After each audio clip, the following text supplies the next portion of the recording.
Good day, everyone. I want you to think about the first thing you did this morning. For many of us, myself included, it involved a warm mug, a gentle aroma, and that first precious sip of coffee or tea. It's a ritual we often take for granted, a simple pleasure that jumpstarts our day.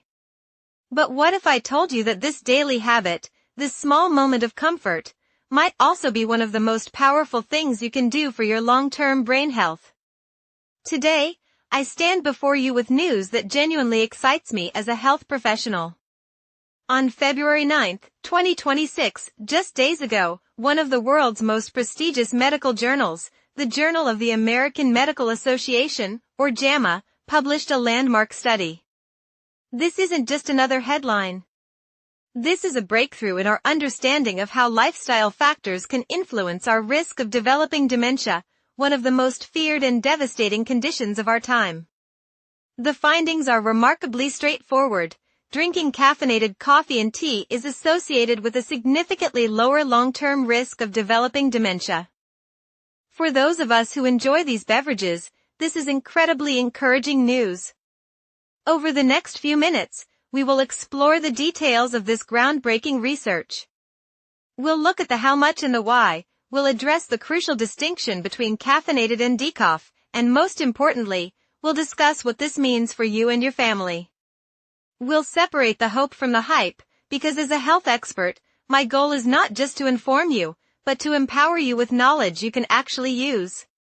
The study that changes the conversation. To understand why this study is so significant, we have to appreciate the challenge of studying dementia. Dementia doesn't develop overnight. It's a disease that unfolds silently over decades, slowly chipping away at our cognitive reserves. Most previous studies on diet and brain health have been relatively short, following people for a few years and asking, "What did you eat yesterday?" This approach is like trying to understand a person's entire life story by looking at a single photograph. The study we're discussing today took a radically different approach. It was a prospective cohort study that leveraged two of the most comprehensive long-term health databases in the world, the Nurses' Health Study and the Health Professionals Follow-Up Study. Researchers led by Yu Zhang and Daniel Wang from Harvard and Mass General Brigham analyzed data from over 131,000 participants. Let those numbers sink in for a moment. 131,000 people. These were healthcare professionals who were followed for an astonishing up to 43 years. Starting from when they were in their mid-40s to mid-50s, these participants repeatedly documented their diets, their lifestyles, and their health outcomes. By the end of the follow-up period, there were over 11,000 documented cases of dementia.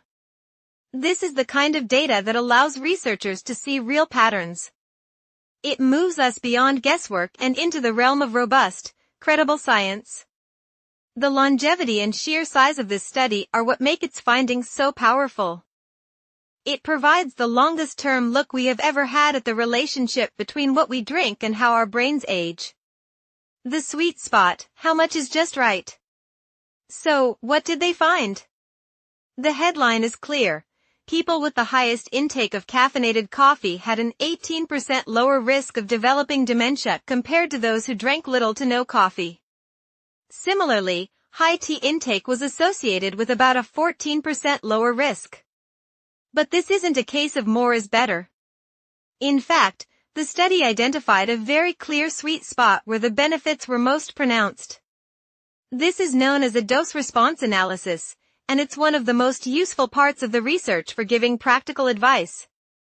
The findings suggest that the optimal range for brain health is: for caffeinated coffee, about 2 to 3 cups per day. For tea, about 1 to 2 cups per day. What's fascinating is that the benefits plateaued after this point. Drinking 4 or 5 cups didn't provide additional protection, but, and this is important and contrary to some older studies, it didn't appear to cause harm either. The protective effect simply leveled off. This is a classic example of the Goldilocks principle in nutrition: not too little, not too much, but just the right amount to hit that cognitive sweet spot. The caffeine connection, why decaf didn't make the cut. Now, I know many of you might be thinking, I switched to decaf for my heart health, or I just love the taste of decaf. And that's perfectly fine. But this study has a very important message for decaf drinkers. The researchers went to great lengths to distinguish between caffeinated and decaffeinated coffee. And the results were striking. Decaffeinated coffee showed no significant association with lower dementia risk or better cognitive performance. This is a critical piece of the puzzle. It strongly suggests that caffeine is a key active ingredient driving this neuroprotective effect. As lead author Yu Zhang noted, the decaf findings suggest that caffeine may be an important contributor because caffeinated coffee and tea showed more consistent associations. Now, does this mean caffeine is the only factor? Almost certainly not. Coffee and tea are incredibly complex beverages containing hundreds of bioactive compounds, including polyphenol like chlorogenic acid and catechins. These compounds are known to reduce inflammation and oxidative stress, which are key drivers of brain aging. But the fact that the benefit disappeared when caffeine was removed tells us that caffeine itself is playing a starring role, perhaps in synergy with these other compounds. Beyond the diagnosis, sharper thinking day to day. The study didn't just look at who got diagnosed with dementia. It also looked at cognitive function along the way. And this is where the findings become even more tangible. Participants who drank caffeinated coffee reported less subjective cognitive decline. This means they were less likely to feel like their memory or thinking was slipping, those little moments of where did I put my keys that can be so concerning as we age. Even more compelling, when the researchers administered objective telephone-based neuropsychological tests to a subset of the participants, they found that coffee drinkers performed slightly better. We're talking about a modest difference, equivalent to about 0.6 years of cognitive aging. On an individual level, you might not feel that difference on a Tuesday afternoon. But at a population level, this is enormously significant. If we can shave half a year of cognitive decline off of millions of people, the reduction in the overall burden of dementia would be profound. Hope for everyone, genetics don't seal your fate. One of the most common questions I get from patients with a family history of Alzheimer's is, Doctor, is it inevitable? Is there anything I can do? This study offers a powerful and hopeful answer to that question. The research team analyzed participants based on their genetic predisposition to dementia, including those carrying the APOE4 gene, which is the strongest known genetic risk factor for Alzheimer's disease. Their finding was remarkable. The protective association of coffee and tea was consistent across all genetic risk groups. As lead author Yu Zhang stated, we also compared people with different genetic predispositions to developing dementia and saw the same results, meaning coffee or caffeine is likely equally beneficial for people with high and low genetic risk. This is a game changer. It tells us that while we can't change our genes, we can influence how they express themselves. Lifestyle choices matter, even for those with a high genetic risk. It's a message of empowerment rather than fatalism. Putting it in perspective, what this study does not mean. Now, as your health expert today, I have a responsibility to also be your guide in critical thinking. This study is exciting, but it is not a prescription, and it is not a magic bullet. We need to talk about its limitations. First and foremost, this is an observational study. It shows a strong association between coffee drinking and lower dementia risk, but it cannot prove cause and effect. It's possible that coffee drinkers share other healthy habits. The researchers did their best to control for factors like education, exercise, and diet, but it's impossible to account for everything. As Naveed Sattar, a specialist from the University of Glasgow, cautioned, because it uses observational, not experimental, evidence, the findings can only be considered suggestive. We would need a randomized controlled trial, where you tell one group to drink coffee and another to avoid it for 40 years, to prove causality, and that experiment is practically and ethically impossible. Second, the study population was predominantly white health professionals, which may limit how broadly we can apply the findings to everyone.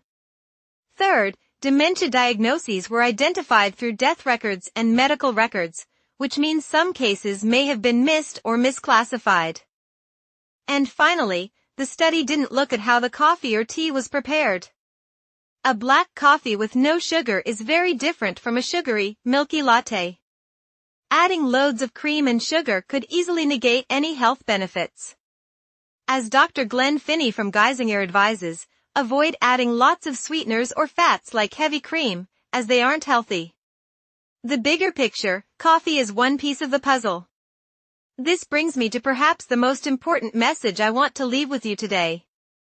Even the study's authors are adamant that this should not be seen as a standalone solution.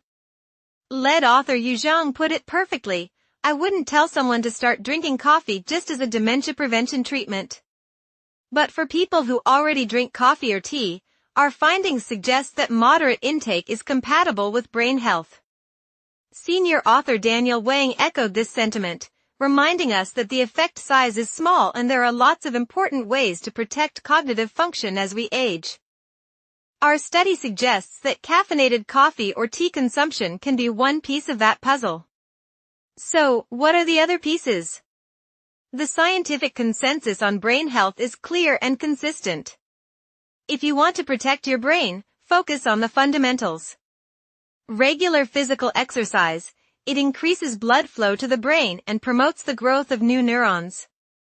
Vascular risk control. Manage your blood pressure, cholesterol, and blood sugar. What's good for your heart is good for your head. A balanced diet. Think Mediterranean-style diets rich in fruits, vegetables, whole grains, and healthy fats. Adequate sleep. This is when your brain clears out toxic proteins like amyloid. Cognitive and social engagement. Keep learning, keep connecting, keep challenging your mind. Coffee and tea can be a delightful addition to this healthy lifestyle, but they cannot replace it. Practical takeaways for your daily life. As we wrap up, let me leave you with some practical, actionable advice based on this new research. If you are someone who already enjoys coffee or tea and tolerates caffeine well, you can feel reassured. Your daily habit is not just safe, it is likely supporting your long-term brain health.